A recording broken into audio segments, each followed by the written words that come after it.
Hi everyone, I'm Gary and welcome to the launch of our brand new interactive show Draft Sevens. Now, joining me as we run through the picks for our inaugural season of this game is my good friend Will Reid. Welcome, Will. I'll put my teeth back in to Draft Sevens. Thanks for joining us. No problem. Thanks for having us on, Gary. Good to make my base debut on the channel. Yes, and what a lovely face it is. Now, anyone that's been listening or watching us on the Fourth Official over the course of the last couple of weeks will know that we've been promoting this show quite heavily, and we're now ready to get going. Just as a little bit of a reminder, this is how the game works. We have 6 guests that will be picking their teams tonight, and it'll be a 7-a-side team with 1 goalkeeper, 2 defenders, 2 midfielders and 2 forwards. You're allowed 1 pick per nation and 1 pick per draft round. And how you score your points, you'll get 2 points for your player playing 90 minutes, 1 point for your player playing part of the game, so that's either coming on and being subbed or coming off the bench. 5 points for a goal, 3 points for a goalkeeper or a defender with a clean sheet. Get 3 points for an assist, and then -1 per goal conceded by your goalkeeper, -2 for a yellow card, and -5 for a red card. For one of your 7 players, you can select them to be your captain, for which you will get double points, and there will be 1 transfer allowed at the end of the group stage for each team.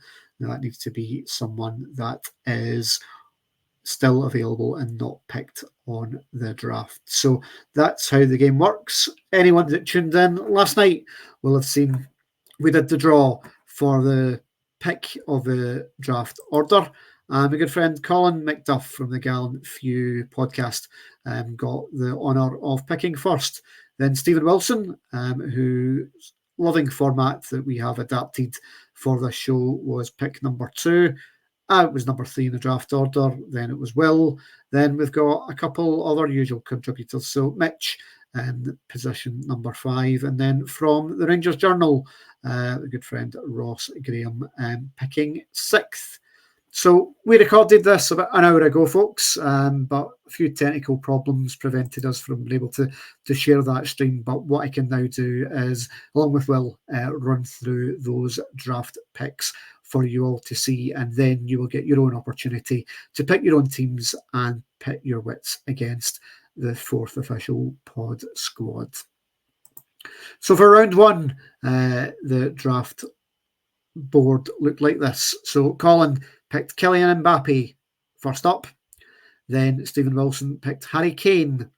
My first selection was Cristiano Ronaldo. And then, Will, who was your first pick? I went for Phil Foden, one of the big guns out the way. So yeah, I was the only non-striker I think picked. Yeah, so absolutely. Yep. Mitch went for Benjamin Sesko, striker who very much has had an excellent season for RB Leipzig and is attracting interest, we believe, from the likes of Arsenal and Man United. He was his first pick off the board. And then Ross had the double pick by the snake draft format. So he went for Kai Havertz of Germany and Romelu Lukaku of Belgium. Next up for Mitch was Poland's and Barcelona's Robert Lewandowski. And then it was back to yourself, Will. Yeah, I just asked, what country is Sesko from that Mitch picked? I think it's Slovakian. Slovakia. Keep an eye out for him. My second pick, I went for a striker. I get a strike on the board, so I went for Antoine Griezmann. Yep. Expect him to play alongside Kylian Mbappe at the top end of the park for the much fancied French national side. Yes, and he's obviously he likes to step up in the tournaments. He always does deliver. So expecting him. Hopefully, when there's a rout, he's involved in it. If there's a rout in the group stages. Yep. Ross, having picked Kai Havertz in round 1, meant that he wasn't available for myself. He was certainly one that was on my radar.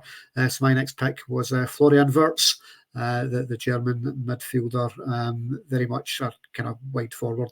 So he's a kind of forward selection for me. Stephen then went for the French goalkeeper Mike Maignan, and Colin also went for his goalkeeper at this stage and picking the Italian Donnarumma.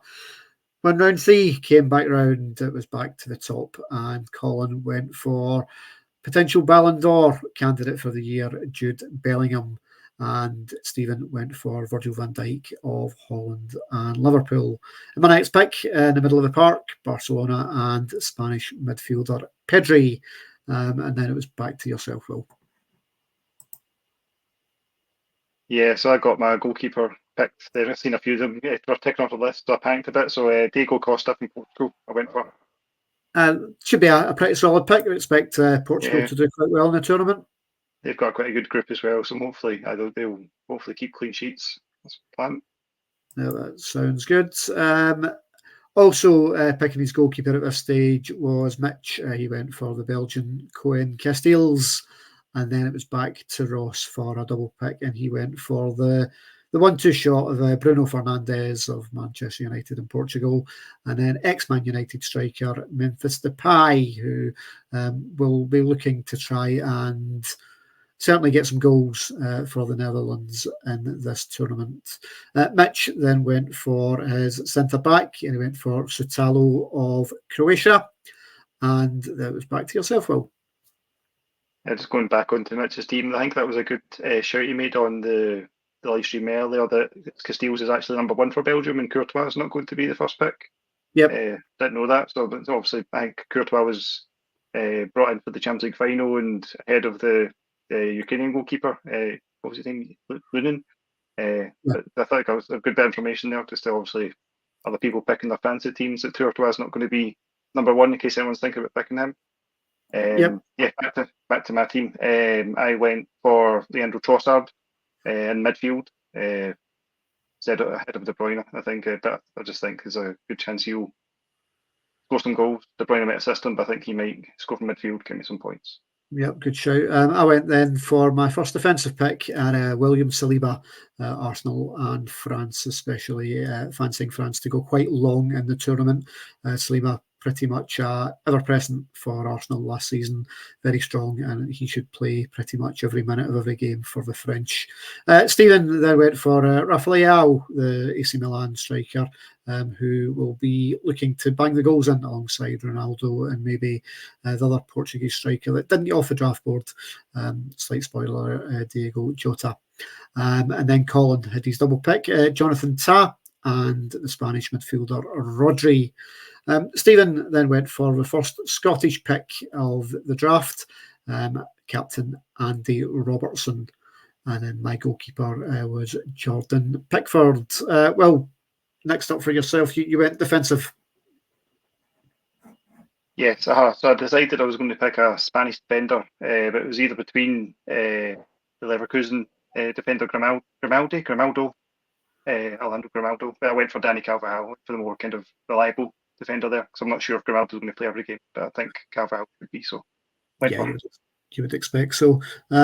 Also from the La Liga, Mitch's next pick, the big German defender Antonio Rudiger. And then Ross with his double pick, Unai Simon, the Spanish goalkeeper, and the Italian defender Bastoni. Then went back round to Mitch for Frankie de Jong from the Netherlands midfield. And then, Will, you rounded off your strikers with quite a clever pick, I think, for my take. Yes, I went for Federico Chiesa. Obviously, kind of broke into the scene in we didn't play in the World Cup. It would have been the Euros. I think the Euros they won. He was Euros, the team. Yeah, really like him. Picked him ahead of Skamaka. I think he will probably play more. It's kind of second tier strikers I've got with Griezmann and Chiesa there, kind of more supporting strikers, but hopefully so in amongst the goals and play. I think it's quite a clever pick. I think the Italians, kind of like the Germans, when these big tournaments come around, they're always in the mix, even depending on the form they've got going into the tournament. You can never rule out the Germans or the Italians, so certainly expect them to do quite well in the tournament. I then went for Kevin De Bruyne. You mentioned him earlier. Well, quite surprised, still on the board for a round 6 pick, but I certainly expect him to be very much involved in the Belgian team. Maybe not quite the force they once were, but still a lot of talent, and expect De Bruyne to be at the heart of what they do. So maybe a few assists from him in the tournament would do quite nicely for myself. Back to Stephen Wilson then for the exciting German forward, Jamal Musiala. And then Colin got the second Scottish pick on the board with midfield maestro John McGinn. And his final pick was the Portuguese defender Ruben Diaz. Back to Stephen, who rounded his team up with the evergreen Luka Modric. And from Croatia, I kept it going for my second defender and Man City's Josko Gvardiol. Will, who rounded out your side? We're kind of obviously talking about all the countries like Germany and Italy always in about it. So I've been trying to pick all the kind of bigger nations. Some of the others pick Scotland, being patriotic. I'm standing here with Scotland top on and never even picked anybody. Angus Gunn's the only one I considered potentially because I think we might have some clean sheets. But so I was left with Netherlands, Croatia, or Germany. So I decided to go with Germany, and I went for Maximilian Mittelstadt from Stuttgart, who had a great season, him included, and I expect him to play and hopefully get some assists. Okay, the draft was then rounded up with Mitch picking Denmark's Christian Eriksen, and Ross, with the final pick of the draft, went for Theo Hernandez. Now, we mentioned at the start of the show in terms of how you score your points, and you get double points for your captain. So the captain's on the board. Colin with Jude Bellingham, Stephen with Harry Kane. I went for Florian Wirtz. Well, your captain, Phil Foden, what was the thinking behind that? Yeah, just expect him to be the one that's going to be assisting goals. He was, I don't know if they've actually decided player of the season yet in England. I maybe missed that, but he was definitely the player of the season for me in England, and he's going to carry on. They're kind of talking about him in the way that Gaza played in Italia 90. He's going to have that sort of tournament for England. I think be more delivering more than Bellingham. Bellingham might obviously be a better player potentially, but I think Foden's going to actually have the assists and the goals. So I picked him ahead of Griezmann because I'm not sure Griezmann will play every game. He may get rotated.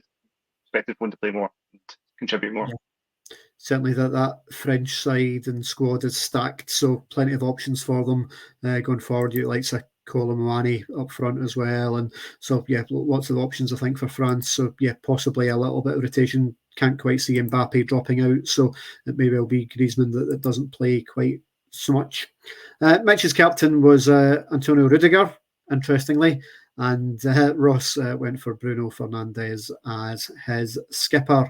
Right, it's now your turn to go and pick your team based on those pots. So you need to pick a team of one goalkeeper, 2 defenders, 2 midfielders, and 2 forwards, and you need to have one player from each of the pots. So pot 1, pot 2, pot 3, pot 4, pot 5, pot 6, and pot 7.